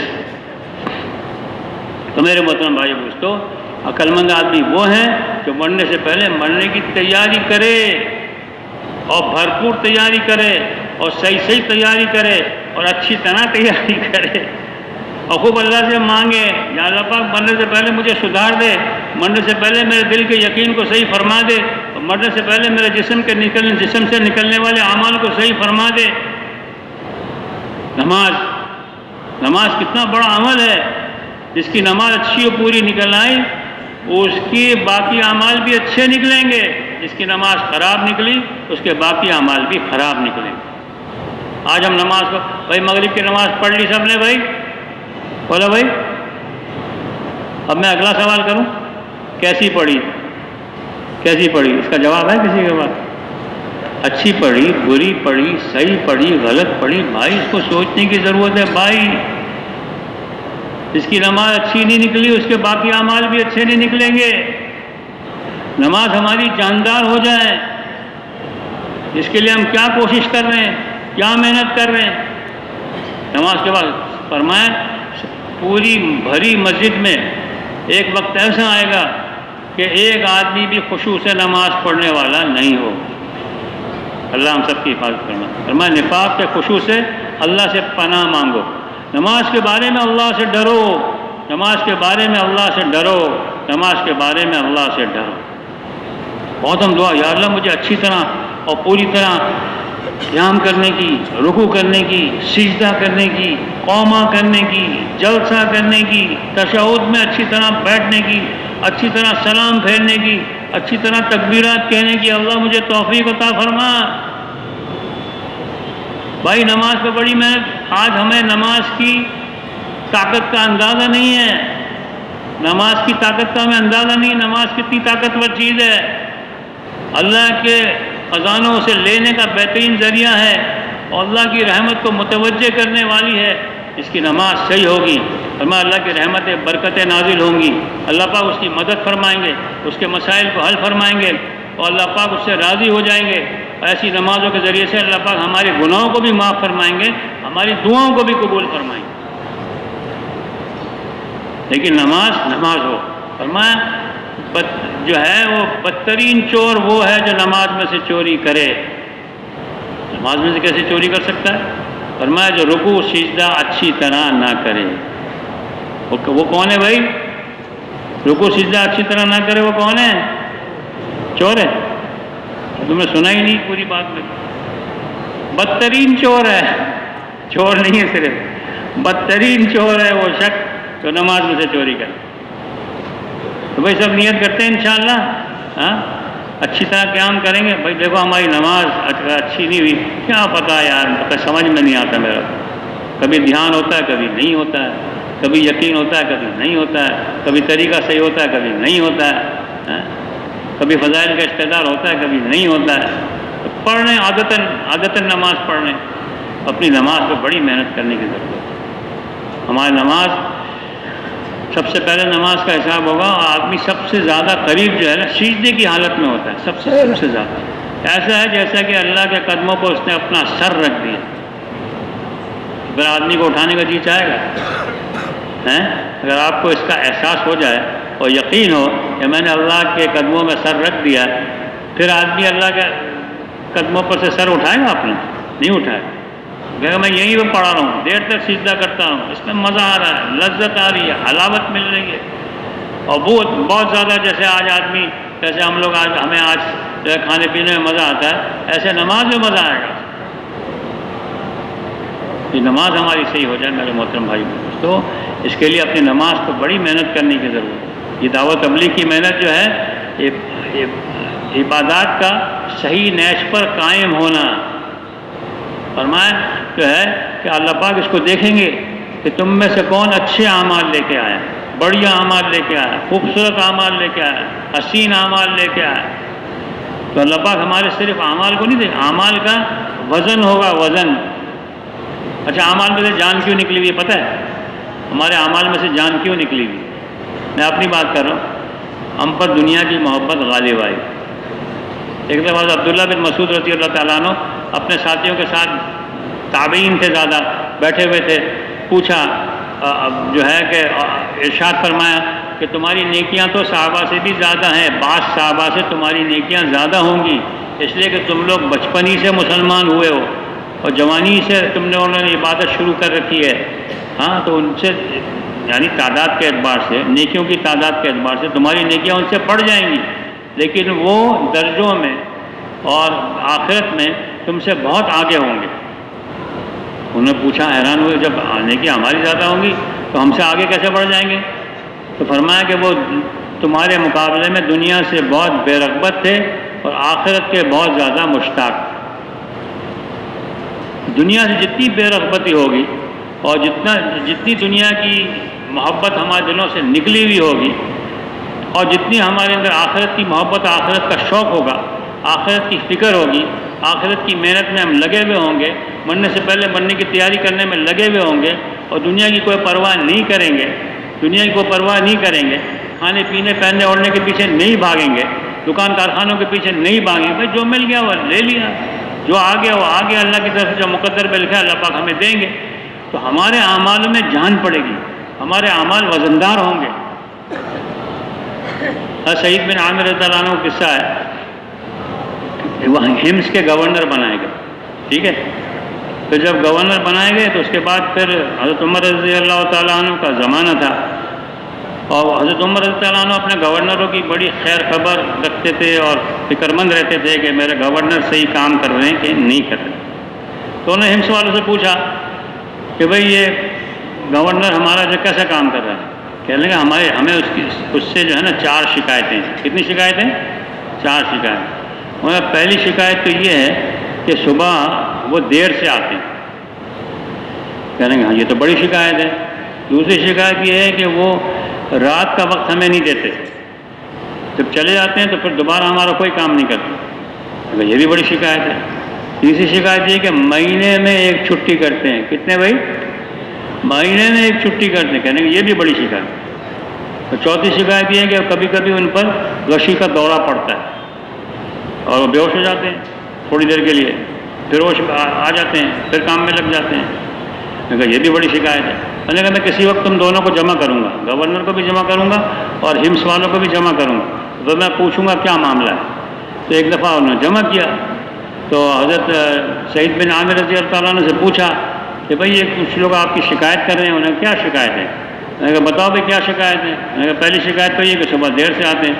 میں نے کہا میرے گھر میں کوئی غلام نہیں ہے، کوئی باندی نہیں ہے، اور میں اپنے ہاتھ سے آٹا گوندتا ہوں، اور جب اس پہ خمیر چڑھ جاتا ہے اس وقت تک میں انتظار کرتا ہوں، اس کے بعد اس وجہ سے مجھے تاخیر ہو جاتی ہے۔ تو ان کے عذر کو امیر المومنین نے حضرت عمر رضی اللہ عنہ نے قبول فرما لیا، بھائی معقول عذر ہے، اس کے پاس کوئی خادم ہی نہیں ہے تو کیا کرے گا، روٹی تو بنانی ہے، چلو بھائی ٹھیک ہے۔ اچھا دوسرا کیا مسئلہ ہے؟ دوسری شکایت کیا ہے؟ دوسری شکایت یہ ہے کہ یہ جو ہے وہ رات کا وقت نہیں دیتے۔ تو اس پر ان سے پوچھا کہ کہنے کہ امیر المومنین اگر آپ مجھ سے نہ پوچھتے ہیں تو میں کسی کو نہیں بتاتا، میں نے دن مخلوق کو دیا ہوا ہے اور رات خالق کو دی ہوئی، رات کو میں عبادت کرتا ہوں، رات کو جاگتا ہوں، رات کو اللہ سے مانگتا ہوں۔ یہ عذر بھی ان کا قبول ہو۔ مہینے میں ایک چھٹی، یہ میرے پاس ایک ہی جوڑا کپڑے کا، اور اس کو دھونے میں، اس کو خشک کرنے میں پورا دن لگ جاتا ہے، اس لیے مہینے میں ایک دفعہ دھوتا ہوں، اس کو خشک کرتا ہوں تو میرا وہ پورا دن اسی میں لگ جاتا ہے، اسی لیے میں چھٹی کرتا ہوں۔ عجیب، یہ گورنر ہے، بتاؤ ہمارے گورنر کے کتنے ٹھاٹ باٹ ہوتے ہیں اور ان کے زمانے کے گورنر کے کیا تھا، کیا حال تھا، کتنی سادگی تھی۔ چوتھا عذر کیا، چوتھی شکایت کیا، ان پر کبھی کبھی غشی کا دورہ پڑا۔ فرمایا کہ حضرت خبیب ایک انصاری صحابی تھے، ان کو جو ہے نا مکے والوں نے قید کر لیا، ان کو پکڑ لیا اور پھر ان کو جو ہے نا سولی پہ لٹکانے کا فیصلہ کیا۔ تو سولی پہ کہنا اس وقت میں کافر تھا، سعید بن عامر کہنے لگے اس وقت میں کافر تھا اور جوان تھا اور تگڑا تھا، تو میں جب اس کو سولی پہ لٹکایا جانے لگا اس سے پہلے انہوں نے ان کے جسم کا مسئلہ کیا، یعنی ان کے جسم کے گوشت کے ٹکڑے ٹکڑے اپنی تلواروں سے کیے سولی پہ چڑھانے سے پہلے۔ بہت تکلیف پہنچائی انہوں نے، کہنے میں سب سے آگے جا کے کھڑا ہو گیا دیکھنے کے لیے کیا ہوتا ہے۔ کہنے کہ اب مجھے خیال آتا ہے کہ قیامت والے دن اللہ پاک نے مجھ سے پوچھا کہ تم نے اس وقت خبیب کی مدد کیوں نہیں کی، تو میں اللہ پاک کو کیا جواب دوں گا۔ اس وجہ سے مجھ پر غشی کا دورہ آ جاتا ہے۔ یہ بھی مجبوری تھی، اس کے ہاتھ میں تو تھا نہیں۔ تو میرے محترم بھائی دوست، ایسے لوگ تھے۔ اس کے بعد پھر جو ہے نا حضرت عمر رضی اللہ تعالیٰ عنہ نے 1000 دینار ان کو بھجوا دیا۔ جب ان کے گھر میں دینار آئے تو کہنے لگے کہ ان للہ و انا الیہ راجعون۔ یہ پڑھا انہوں نے، دینار کے آنے پہ کیا پڑھا؟ ہم لوگ پڑھتے ہیں، ہم لوگ کہتے ہیں الحمدللہ رب العالمین۔ اس کو چھپا کے رکھو، کسی کو بتانا نہیں، بھائی کو بھی خبر نہ پڑے، بچوں کو بھی خبر نہ پڑے کتنا مالا ہے۔ تو انہوں نے جو ہے وہ انا للہ پڑھی، اور اس کے بعد ان کی بیوی جو تھی قریبی تھی، کہنے کی خیریت تو ہے، آپ نے انا للہ کس وجہ سے پڑھی؟ کیا امیر المومنین کا انتقال ہو گیا؟ کہنے کا نہیں۔ مسلمانوں کسی میدان میں شکست ہو گئی؟ کہنے کا نہیں۔ تو پھر کیا مسئلہ ہو گیا؟ کہ دنیا میرے گھر میں آ گئی تاکہ میری آخرت کو تباہ کرے۔ دنیا سے ایسے بچتے تھے اور دنیا سے ایسے بھاگتے تھے۔ تو پھر جو ہے بیوی بھی تھی، اللہ والی بیوی تھی، اور کہنے کی کوئی بات نہیں، آپ اس کو تقسیم فرما دیجیے۔ تو انہیں کوئی کپڑے کے چھوٹے چھوٹے چیتڑے لے کے اور اس میں سب تھوڑا تھوڑا ڈال کے اپنے غلام کی اپنے ساتھیوں کے ذریعے سے اپنے ساتھیوں کو اتنا فلاں کو، اتنا فلاں مسکین کو، اتنا فلاں بیوہ کو، سارا کا سارا تقسیم کر دیا، اپنے لیے کچھ بھی نہیں چھوڑا۔ تھوڑے سے آخر میں کچھ 2-4 دینار رہ گئے تھے، وہ اپنی بیوی کے حوالے کر۔ تو میرے محترم بھائی دوستو، ایسے لوگ تھے اور ایسے دنیا سے بے رغبت تھے، اسی وجہ سے تو ان کے اعمال میں جان پڑی ہوئی تھی، جان، ان کے اعمال جاندار تھے، ان کی کوئی کدھر توجہ اور توجہ میں انتشار نہیں تھا، ادھر ادھر توجہ نہیں جاتی تھی۔ بھائی آخرت بنانی ہے، آخرت کے لیے بھیجا اللہ پاک نے، اس دنیا کو اللہ پاک نے ہمارے آپ کے لیے پیدا کیا ہے، اور ہمیں آپ کو اللہ پاک نے آخرت کے لیے پیدا کیا۔ ان الدنیا خلقت لکم وانتم خلقتم للآخرہ، ہمیں آپ کو کس لیے پیدا کیا؟ آخرت بنانے کے۔ اپنی جان سے آخرت بناؤ، اپنے مال سے آخرت بناؤ، اپنے اوقات سے آخرت بناؤ، اپنی دکان سے آخرت بناؤ، اپنے مکان سے آخرت بناؤ، اپنی ہر چیز سے آخرت بناؤ، اللہ کو راضی کرو، ساری توجہ ہماری آخرت کی طرف۔ تو میرے محترم بھائی دوستو، جتنی زیادہ دنیا سے بے رغبتی ہمارے دلوں کے اندر آتی چلی جائے گی، اتنے ہمارے اعمال میں جان آتی چلی جائے گی۔ تو اللہ پاک کے دھیان کے ساتھ، اللہ پاک کی ذات عالی پر یقین کے ساتھ، اور حضور پاک صلی اللہ علیہ وسلم کے طریقے کے مطابق اور اللہ پاک کو راضی کرنے کے جذبے کے ساتھ ہماری نمازیں ہوں گی، ہماری تلاوت ہوگی، ہمارا ذکر ہوگا، سارے اعمال ہمارے جاندار ہوں گے۔ اس پہ جان لگانی پڑے گی، جاندار بنانے کے لیے جان لگانی پڑے گی، محنت کرنی پڑے گی اور کوشش کرنی پڑے گی، اللہ سے مانگنا پڑے گا۔ بھائی کیا کہتے ہیں کہ جب کسی صفت کو پیدا کرنے کے لیے کیا کیا جائے، کسی صفت کو، کسی خوبی کو اور اعمال کی حقیقت کو حاصل کرنے کے لیے کیا کیا جائے، ایمان کی حقیقت کو حاصل کرنے کے لیے کیا کیا جائے؟ فرمایا اس کی دعوت دی جائے۔ پہلا نمبر کیا ہے بھائی؟ اس کی دعوت دی جائے، لوگوں کو اس کی طرف بلایا جائے۔ دیکھو بھائی، سب کچھ اللہ کے ہاتھ میں ہے، کسی سے کچھ نہیں ہوتا ہے، ایک اللہ سے ہوتا ہے، جو اللہ پر بھروسہ کر لیتا ہے اللہ اس کے لیے کافی ہو جاتا ہے۔ آج تو ہم لوگ متاثر ہیں اس لیے کافروں نے یہود و نصارہ نے اپنی جو کچھ بھی انہوں نے سائنس اور ٹیکنالوجی کی ترقیات کی ہیں، چاہے وہ ہتھیاروں کی شکل میں ہے، چاہے وہ فوج کی شکل میں ہے، چاہے وہ صنعت و حرفت کی شکل میں ہے، چاہے وہ کھیتی باڑی کی شکل میں، ہم سب اس سے مروب ہو چکے ہیں۔ اب بھائی انہوں نے تو بڑی ترقی کر لی، اب کیا کرنا چاہیے؟ اب انہوں نے ہمیں متاثر کیا ہے اپنی ترقیوں سے، اور ہم نے ان کو اپنے اعمال سے متاثر نہیں کیا، ہم نے اپنے اعمال کی طاقت کو نہیں دکھایا ہے۔ انہوں نے اپنی دنیا کی جتنی بھی انہوں نے ترقیاں کی اس کی طاقتوں کو ظاہر کر دیا ہے، انہیں بتا دیا ہے دیکھو تم لوگ ہم سے آگے نہیں بڑھ سکتے، دیکھو تم لوگ بہت پیچھے ہو، تم لوگ بہت وہ کیا کہتے ہیں بیکورڈ ہو، تم لوگ بہت پیچھے ہو، پسماندہ ہو، سب پسماندہ ہو، تم لوگ کچھ نہیں کر سکتے، ہم لوگ بہت آگے ہیں، ہم لوگ بہت آگے بڑھ چکے ہیں، ہم نے بڑی ترقیاں کی ہے، اور ہم نے اس کو تسلیم کر لیا۔ تسلیم کیا نہیں کیا بولو؟ ہم نے مان لیا نا کہ تم بڑے ہو ہم چھوٹے ہیں، مان لیا نا، یہ بالکل غلط ہے۔ اس دھوکے سے ہمیں نکلنا پڑے گا کہ سائنس اور ٹیکنالوجی میں اللہ پاک نے کامیابی نہیں رکھی، ہتھیاروں میں کامیابی نہیں رکھی، مال و ملک میں کامیابی نہیں رکھی، دنیا کے اسباب میں اللہ پاک نے کامیابی نہیں رکھی۔ اللہ پاک نے کامیابی رکھی ہے تو اللہ پاک نے دین میں رکھی ہے، اور دین والے اعمال میں رکھی ہے، اپنے احکامات کو پورا کرنے میں رکھی ہے، حضور پاک صلی اللہ علیہ وسلم کے طریقوں میں رکھی ہے۔ ہم اپنی نمازوں کے ذریعے سے ان کی ساری چیزوں کو فیل کر دیں گے، ہم اپنے قرآن و ذکر کے ذریعے سے، دعاؤں کے ذریعے سے اللہ سے مانگ کر ان کی ساری طاقتوں کو اللہ پاک سلب فرما دیں گے۔ ہم اس بات کا یقین کریں، آج ہمارا نوجوان اور ہمارے بڑے چھوٹے سب کے سب جو ہے وہ عہدوں اور ڈگریوں کے پیچھے بھاگ رہے ہیں، اور سائنس اور ٹیکنالوجی کے پیچھے بھاگ رہے ہیں، اور دنیا کی چیزوں کے اور دنیا کی ترقیات سے ہم معروف ہیں، متاثر ہیں، اور ہمارا یقین بن گیا اس کے بغیر ہم آگے نہیں بڑھ سکتے۔ لوگوں کو دکھا دو، لوگوں کو اعمال کی طاقت دکھاؤ، لوگوں کو بتاؤ کہ دیکھو ہمارے 2 رکعت نفل ایسے ہیں تمہاری ساری طاقتوں کو اس کا مقابلہ کرنے کے لیے کافی ہے، ہماری نماز تمہارا مقابلہ کرنے کے لیے کافی ہے، ہم کسی سے نہیں ڈریں گے، ہم کسی سے متاثر نہیں ہوں گے، ہم اعمال پر جمیں گے، اعمال کا اہتمام کریں گے، نمازوں کا ذکر تلاوت کا اہتمام کریں گے، اللہ سے رو رو کے مانگیں گے، اللہ پاک ساری دنیا پر ہمیں غلبہ نصیب فرمائے گا۔ ان کی ساری اسکیمیں فیل ہو جائیں گی، ان کی ساری ٹیکنالوجی سب ڈھیر ہو جائے گی، کسی کی کوئی حیثیت نہیں ہے۔ اعمال کے مقابلے میں اللہ ہمارے ساتھ ہے، اللہ کو اپنے ساتھ لے لو۔ اے نوجوانوں، اے بڑوں، اے بوڑھوں، سب کے سب اس بات کو تسلیم کرو، اللہ ہمارے لیے کافی ہے۔ نہیں ہے کافی؟ بالکل اللہ پاک ہمارے لیے کافی ہے۔ اگر اللہ پاک ہمارے ساتھ ہو جائیں، ہمارے سارے مسئلے حل ہو جائیں۔ اللہ پاک کو ساتھ لینے کے لیے ہمیں اچھی نمازیں پڑھنی ہوں گی، اچھی طرح تلاوت کرنی ہوگی، اچھی طرح ذکر کرنا ہوگا، اور خوب رو رو کے مانگنا ہوگا، اور پھر کسی سے ڈرنا نہیں ہوگا۔ اور پھر ہم کہیں گے یا اللہ تو ہمارے یہ کام بنا دے، یا اللہ پاک یہ ہم پر جو ہے وہ غلط نگاہوں سے ہم کو دیکھ رہی ہیں، یہ باطل والے سارے کافر و مشرک سب کے سب، اللہ پاک تو ان کی ساری اسکیموں کا فیل فرما دے۔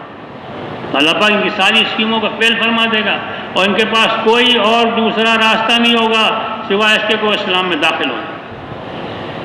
ہم نے اپنی اعمال کی طاقت پر ہمارا خود کا یقین نہیں ہے، سچی بات بتا رہا ہوں۔ کہنے کہ بھائی بیمار ہو گیا یار ڈاکٹر کے پاس چلے جاؤ، اب بھائی نفل پڑھو، اللہ سے مانگو، دعا کرو۔ مولوی صاحب رحمۃ اللہ علیہ جو ہے وہ گھڑی خراب ہو گئی، کہنے کا 2 رکعت نفل پڑھو تمہاری گھڑی صحیح ہو جائے۔ 2 رکعت نفل پڑھے، گھڑی صحیح ہو گئی، چلنا شروع ہو گئی۔ اب ایسا ہوا کہ ایک موقع پر میوات والے، ایک گاؤں والے، دیہات والے آئے مولوی صاحب رحمۃ اللہ علیہ کے پاس، حضرت ہم تو بہت پھنس گئے اور بہت مصیبت میں آ گئے۔ کہنا کیا ہو گیا؟ کہ آپ ہمارے لیے دعا کیجیے۔ کہنے کا ہم نے جو ہے نا ہندوؤں سے بنیوں سے قرضے لیے، زمین کوئی فصل خراب ہو گئی، ہم نے قرضے لیے، اگلے سال پھر فصل خراب ہو گئی، پھر ہم نے اور قرضے لیے، تیسرے سال پھر فصل خراب ہو گئی، پھر اور قرضے لیے۔ اب چوتھے سال کے بعد وہ کہہ رہے ہیں کہ اب تمہارے قرضہ اور سودی قرضے میں، سود اور قرضے کی رقم ملا کے تمہارے زمین کی قیمت کے برابر ہو چکی ہے۔ اگر اگلے سال تم نے قرضے نہیں اتارے تو یہ زمینیں ہماری ہو جائیں گی، ہم اس پر قبضہ کر لیں گے، ہمارے اپنے قرضوں کے بدلے میں اس پر قبضہ کر لیں گے۔ تو پھر جو ہے وہ کہنے ہم تو پریشان ہیں، آپ کیا کریں؟ تو کہنے کہ ایسا کرو، وہ نے کہا کہ آپ حضرت ایسا کریں، ہمارے جلسہ کریں، اجتماع کو جلسہ کہتے تھے۔ مولوی صاحب رحمۃ اللہ نے فرمایا ٹھیک ہے میں جلسہ کروں گا، لیکن ایک شرط ہے۔ کیا شرط ہے؟ میں کہا شرط یہ ہے کہ آپ کو ہر گھر سے ایک آدمی دینا پڑے گا چلے کے لیے، کم از کم چلے کے لیے ہر گھر سے ایک آدمی دینا پڑے گا۔ کہ حضرت یہ تو بہت مشکل ہے، یہ کیسے ہوگا؟ تو پھر کہ تمہاری زمینوں کا چھوٹنا بھی بہت مشکل ہے، پھر تمہاری زمینوں کا بچنا بھی بہت مشکل ہے۔ اور وہ ڈر گئے، میں نے کہا حضرت یہ کیا کہہ رہے ہیں آپ؟ میں نے اچھا ایسا کرتے ہیں، ہم مشورہ کرتے ہیں کہ پھر میں جلسہ نہیں کروں گا جب تک تمہیں ہر گھر سے ایک آدمی نہیں دو گے۔ میں نے کہا اچھا ہم مشورہ کرتے ہیں۔ مشورہ کیا؟ نے کہا بھائی ایک دوسرے کو کہنے لگے تیرے گھر میں تو 5 بالغ مرد ہیں، ایک چلا جائے گا تو کیا فرق پڑے گا؟ اور تیرے گھر میں 6 ہیں، تیرے گھر میں 4، ایک چلا جائے گا تو کیا فرق پڑے گا؟ میں نے کہا چلو ہم اس بات کو مان لیتے ہیں۔ واپس آئے کرنے کا حضرت ہم تیار ہیں ہر گھر سے ایک آدمی دینے کے۔ وہ انہوں نے ہر گھر سے ایک آدمی دیے اور اجتماع ہوا، اور اس کے بعد پھر جو ہے نا پھر اگلے سال پھر آئے حضرت، پھر اب فصل کا ٹائم ہو گیا ہے، آپ دعا کیجئے اور جلسہ ہو جائے اس دفعہ۔ پھر میں نے کہا پھر ہر گھر سے ایک آدمی دینا ہوگا۔ اس طرح 2-4 سال بعد سارے ان کے قرضے اتر گئے۔ اب یہ کیا تھا کہ مولانا الیاس رحمۃ اللہ علیہ کا اخلاص تھا، اور مولانا الیاس رحمۃ اللہ علیہ کا یقین تھا، اور یہ فرمایا کرتے تھے کہ جب تم اللہ کے کام میں لگ جاؤ گے تو اللہ تمہارے کام میں لگ جائے گا۔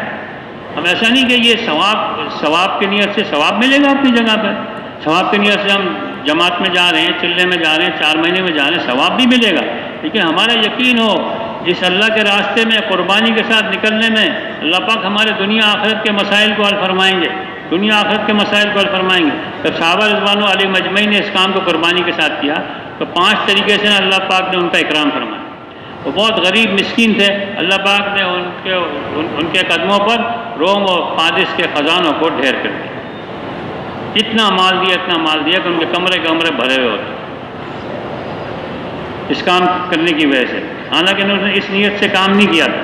اور پھر وہ آتا تھا تو فوراً خرچ کر دیتے تھے، لوگوں پر تقسیم کر دیتے تھے، لوگوں کی ضروریات کی فکر فرمایا کرتے تھے، اپنے اوپر کم خرچ کرتے تھے۔ دوسرا یہ تھا کہ ان کے درمیان میں دشمنیاں ہو گئی تھیں، بہت دشمنیاں ہو گئی تھیں، آپس میں ایک دوسرے کے دشمن ہو گئے تھے اور جنگیں چلتی تھیں۔ اللہ پاک نے اس کو محبتوں میں اور الفتوں میں بدل دیا، آپس میں بہت الفت کرنے والے، محبت کرنے والے، ایک دوسرے پر جان دینے والے بنے۔ تیسرا یہ کہ اللہ پاک نے ان کو جو ہے وہ ذلیل ترین لوگ سمجھے جاتے تھے، اللہ پاک نے ان کو عزت کی چوٹیوں پر پہنچا دیا، دنیا کے معزز ترین لوگوں میں ان کا شمار ہو۔ چوتھی بات یہ کہ اللہ پاک نے ان کی دعاؤں کو قبول فرمایا، جو مانگتے تھے اللہ پاک ان کو عطا فرمایا۔ ہم بھی چاہتے ہیں ہماری دعائیں قبول ہوں، لیکن یہ اس وقت ہوگا جب ہم قربانیاں دیں گے، جب ہم اپنے آپ کو، اپنی جانوں کو، اپنی جانوں کو بے قیمت کریں گے اور اپنا سب کچھ اللہ پاک کے دین کے لیے خرچ کریں گے، لگائیں گے، تو اس کے بدلے میں اللہ پاک ہمیں یہ نعمتیں عطا فرمائیں گے، ہماری دعاؤں کو قبول فرمائیں گے۔ پانچواں یہ کہ اللہ پاک نے ان کے لیے غیبی نظام کو مسخر فرما دیا۔ ہاں، دکھوانی تمیم داری رضی اللہ عنہ نے وہ جو آتش فشاں پہاڑ پھٹا، اس میں سے لاوا نکلا، تو آپ نے جو ہے نا اس کو ایک چادر کے ذریعے سے یوں اشارہ کر کے اس کو لاوے کو پہاڑ میں واپس پہنچا دیا، اوپر پتھر رکھ دیا، آج تک وہ لاوا کو آتش فشاں آج تک دوبارہ نہیں پھٹا۔ تو یہ ساری چیزیں اللہ پاک غیبی نظام کو ان کے لیے مسخر فرما دیں گے۔ حضرت عمر رضی اللہ عنہ ذرا سی زمین ہلی، اس پر کوڑا مارا کہ تو کیوں ہلتی ہے، ہم نے تیرے پر کوئی نافرمانی کی ہے، وہ زمین ٹھہر گئی۔ حضرت عمر رضی اللہ عنہ نے ایک رکا لکھ کے بھیجا تو جو ہے دریا نیل بہنا شروع ہو گیا، بالکل پانی خشک ہو گیا تھا، 16 ہاتھ پانی کھڑا ہو گیا۔ جب ان کے لیے اللہ پاک نے سارا غیبی نظام کو اللہ پاک نے ایسا مسخر فرما دیا، جو وہ چاہتے تھے وہ ہو جاتا تھا، جو اللہ پاک سے مانگتے تھے ہو جاتا تھا۔ وہ ایک خاتون آئی اور وہ مسلمان ہونے کے لیے اس کا بیٹا جو ہے وہ مر گیا، تو اس کو جو ہے وہ غسل وغیرہ دے کے کفن پہنا کے صحابہ نے تیار کر لیا نماز پڑھنے کے لیے۔ تو حضور پاک صلی اللہ علیہ وسلم نے پوچھا کہ کیا تم نے ان کی والدہ کو خبر دی؟ انہوں نے کہا نہیں دی۔ انہوں نے کہا اس کی والدہ کو خبر دو۔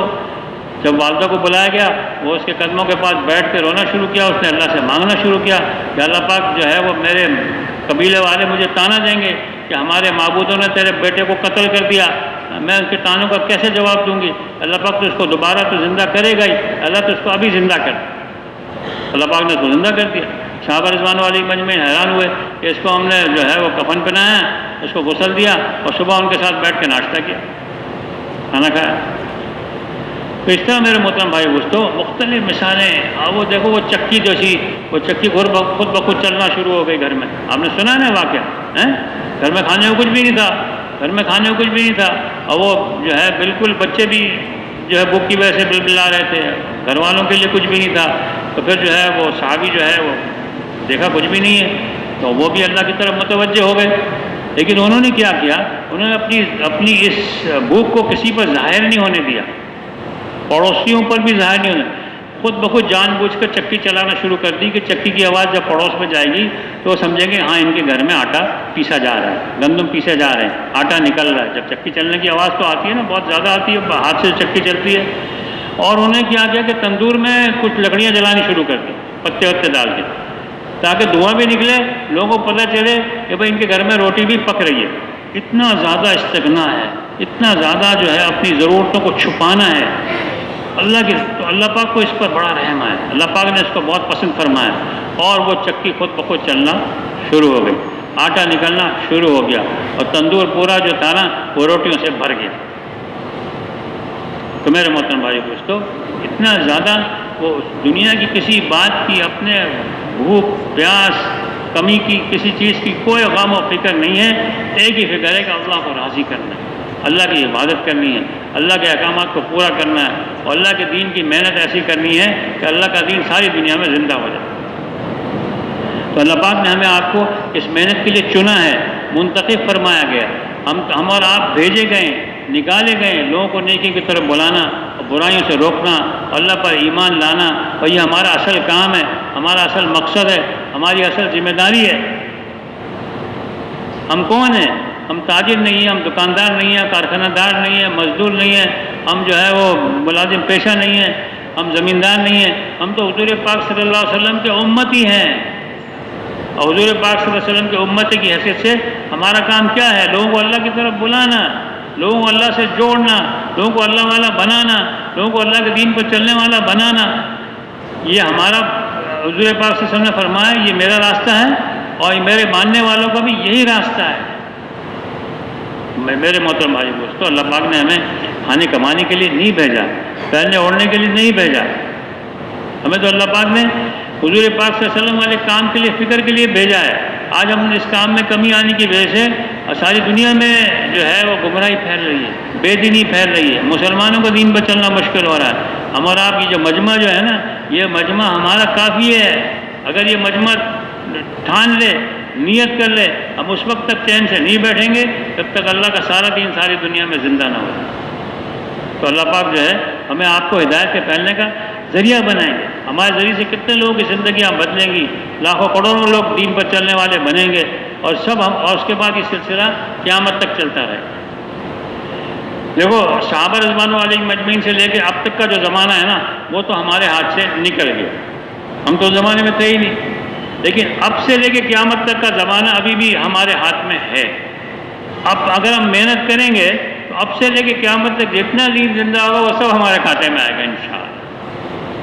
کتنی کمائی ہے بھائی، کتنی کمائی اس کے اندر۔ اب دکھنے میں یہ نظر آتا ہے کہ ہم بسترے اٹھائے پھر رہے ہیں، اور بھی جناب جو ہے وہ کچھ لوگوں سے ملاقات ہوئی، کچھ نہیں ہوئے، کچھ سے نہیں ہوئی، کچھ نکلے، کچھ نہیں نکلے، پتہ نہیں کیا ہوا، بہت کچھ ہوا، بہت کچھ ہوا۔ اللہ پاک نے جو ہے نا ہمیں، اللہ پاک نے اپنے دین کی محنت کے لیے نقل و حرکت کی توفیق عطا فرمائی کہ اللہ کا ہم پر بہت بڑا انعام اور بہت بڑا احسان ہے۔ اس کے ذریعے سے اللہ پاک ہدایت کے فیصلے فرمائے۔ اللہ پاک نے جو ہے دعوت کے ذیل میں جو قربانیاں دی جائیں گی، دعوت کے ذیل میں جو مشقتیں برداشت کی جائیں گی، اس پر اللہ کی رحمت جوش پہ آتی ہے، اور اس پر اللہ کی طرف سے ہدایت کے فیصلے ہوتے ہیں، اور اس پر اللہ پاک جو ہے ساری دنیا کے انسانوں کو اسلام میں داخل ہونے کی اللہ پاک توفیق عطا فرمائیں، اور انسانیت جہنم سے بچے گی اور جنت میں جانے والی بنے گی۔ تو اس لیے اگر ہمارا یہ فکریہ بن جاوے کہ اب ہمیں دنیا کا کوئی غم نہیں کرنا ہے، دنیا کی کوئی فکر نہیں کرنی، ہم نے تو دین کی فکر کرنی ہے، سب اس کے لیے تیار ہیں بھائی؟ آخرت کی فکر کرنی ہے، دین کی فکر کرنی ہے، اللہ کو ناراض نہیں کرنا، اللہ کو راضی کرنے کی ہر وقت صبح شام محنت و کوشش کرنی ہے۔ اس کے لیے اللہ پاک نے ہمیں مبارک محنت دی ہے۔ اب اس کے لیے ہم قربانی کے ساتھ اللہ کے راہ دیکھو کہ ایک تو فوری تقاضا یہ ہے، ہمارے پاس 1 سال کی جوان جو تیار بیٹھی ہوئی 3 دن سے یہاں پر بیٹھی ہوئی ہے، 3 دن سے یہاں ٹھہری ہوئی ہے، اور اس میں جو ہے وہ 3 ساتھیوں کی ضرورت ہے۔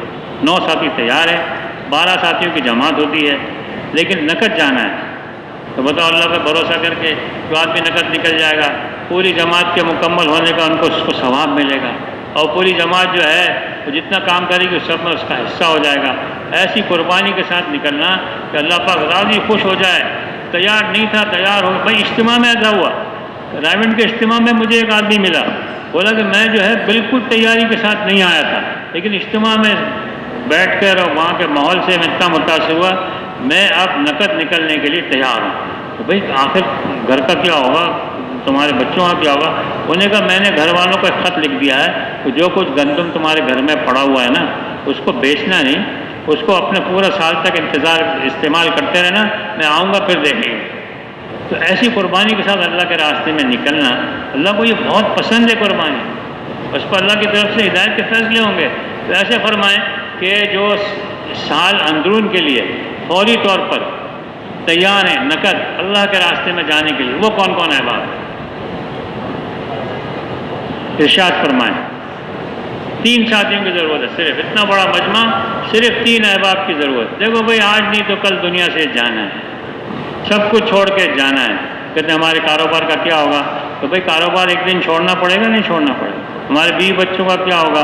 بھائی بیوی بچوں کو ایک دن چھوڑنا پڑے گا، نہیں چھوڑنا پڑے گا؟ تو فرمائیں بھائی اس کے لیے کون تیار؟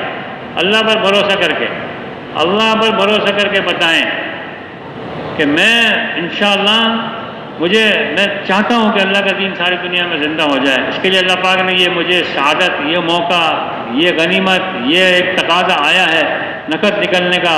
ایسا بہت کم ہوتا ہے، عام طور پہ سال اندرون والوں کے لیے کو مہینہ، 2 مہینہ، 3 مہینے کا وقت دیا جاتا ہے، آپ تیاری کر لیں، اور ابھی 3 گھنٹے دیے جا رہے ہیں۔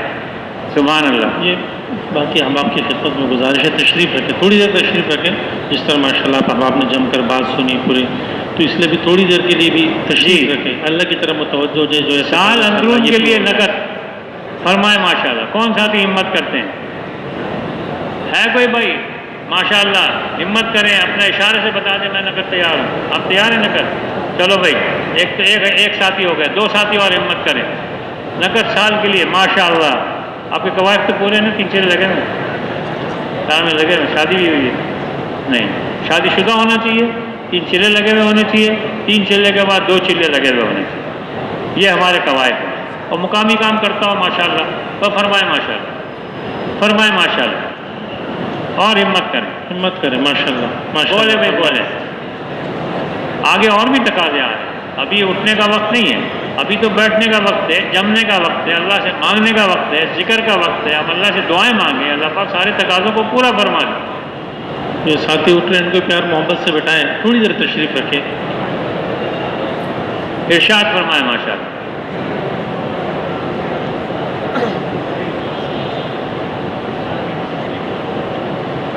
جی ماشاءاللہ، ہمت کریں، پوری جماعت کا اجر انشاءاللہ ان کو ملے گا۔ ان 3 احباب کو ان کی برکت سے جماعت انشاءاللہ 3 دن سے احباب یہاں تشریف فرمائے، یہ جماعت مکمل ہوگی اور ایک وقت لگائے گی، اللہ کے راستے میں نکلے گی، تو ان 3 ساتھیوں کو پورا انشاءاللہ پوری جماعت کا اجر ملے گا۔ تو تھوڑے وقت میں بڑی کمائی ہے، پورے ایک تو ویسے ہی اللہ کے راستے کا اجر، پورے سال کا اجر، اور پھر یہ پوری جماعت کا اجر، تو فرمائے اس کی ہمت کرے ماشاءاللہ۔ 4 مہینے بھی اللہ ہی نے لگوائے، قواعد بھی اللہ ہی نے پورے کیے، اور اس کے لیے بھی اللہ ہی قبول کرے۔ ہم صرف عزم کریں، لے جانے والی ذات اللہ کی ذات ہے، کسی چیز کی طرف ہماری اور توجہ نہ